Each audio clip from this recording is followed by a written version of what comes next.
Okay, this is an Equilibria question, A-level AQA chemistry. There are three sections to it, A, B and C. So I'm going to recommend you pause this, have a go at it for yourself now. When you're ready, move on to part C, try that. And once you've had a go at the question, review the answers. So when you're ready, have a go.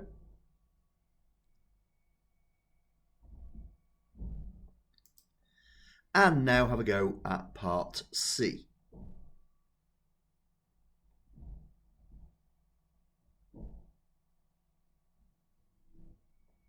Okay, let's start to take a look through the answers. So we're going right back to this first section, and we're asked the nearest minute where equilibrium is first established, and you need to explain your answer. So the first mark is for the time, which is 3 minutes, and I've highlighted on here, you can see this is where the curves have both flattened. It's the closest minute to where you can say that that has been the case. Now, the explanation, you've got to be very, very careful with the wording. I think most people, when they answer it, have a good idea that the concentrations of the SO3 and O2 are now constant. Now, people can sometimes talk about the concentrations of SO3 and O2 being the same. And what they mean by that is they are remaining the same, but it could be read as they are the same as each other. For that reason, it wouldn't be accepted as an answer.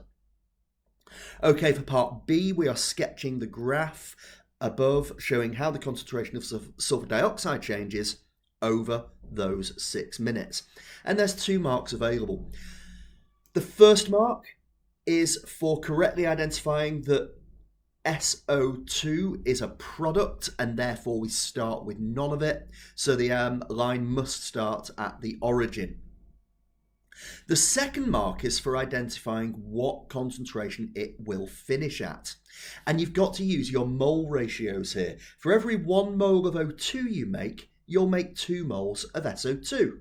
So if I make 0.15 moles of O2, as I can see I have from the graph here, I'm going to make 0.3 moles of SO2. So my line levels off. And I've tried to level it off at 3 minutes there as well, but that wasn't hugely important for the marks on this question. Moving on to part C, and we are asked which is the higher temperature. Now I appreciate this is quite tricky if you're flicking back and forth between them, but the sulfur trioxide, you can see here the concentration is higher.